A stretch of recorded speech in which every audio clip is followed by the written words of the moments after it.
আমার জন্ম মুসলিম পরিবারে, অথচ আমার শাশুড়ি অপবিত্র শয়তানের উপাসনা করত। তাজা রক্ত খেতে দিত ওদের। আমি আমার নিজের চোখে দেখেছি।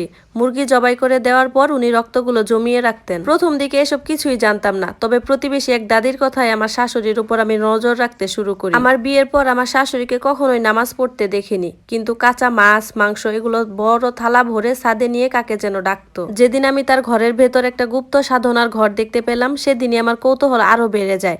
উনি সন্ধ্যাবেলা করে বেরিয়ে যেত, আসতো অনেক রাত করে বাসায়। উনি বাইরে থেকে এসে উনার রুমে চলে যেত। আমি ভাবতাম হয়তোবা গোসল করে নামাজ পড়ে, কিন্তু এই ধারণাটা ছিল আমার ভুল। পরে জানতে পারলাম সেদিন আমার শাশুড়ি যখন বাইরে বের হয়ে যায়, তখন আমি তার ঘরের ভেতর ঢুকে আলমারির ভেতর গুপ্ত দরজা খুললাম। খুলে দেখি একটা কালো মূর্তি। কি ভয়ঙ্কর ছিল সেটা! ভেতর থেকে পচা রক্তের দুর্গন্ধ আসতেছিল। আমার তো একদম বমি পেয়ে যাচ্ছিল। তারপর দেখি ওই মূর্তিটার সামনে একটা কালো বাক্স। আমি ভয়ে ভয়ে বাক্সটার দরজা খুলতে গিয়ে একদম কলিজা শুকিয়ে গেল। সেখানে দেখলাম আমার বিয়ের আগের কিছু ছবি, যেগুলো লাল সুতার পালক দিয়ে বাঁধা। কয়েকটা মাথার চুল আর একটা কাপড়ের টুকরো দেখতে পেলাম। ভালো করে দেখলাম যে ওই কাপড়ের টুকরোটা আমারই জামার। তার মানে কি আমার বিয়েটা কি তাহলে পরিকল্পিত কোনো নাটক ছিল? আমার আরেকটা ছবি ওই শয়তানের পায়ে রেখে সিঁদুরের মতো কিছু একটা দিয়ে ছিটিয়ে দেওয়া হয়েছে। তখন আমি বুঝতে পারছিলাম না যে আমি কি করব। হঠাৎ মনে হলো কেউ হয়তো বা রুমের ভিতর আসছে। তাড়াতাড়ি করে দরজা বের হতে গিয়ে আলমারির দরজার কাছে যখন এলাম, তখন দেখি আমার শাশুড়ি ভিতরে চলে আসছে। আমি তো ভয় পেয়ে গেলাম। এখনই তো উনি আমাকে ধরে ফেলবে। মনে মনে আল্লাহকে ডাকতে লাগলাম। শাশুড়ি ঘরে ঢুকে ওয়াশরুমের দিকে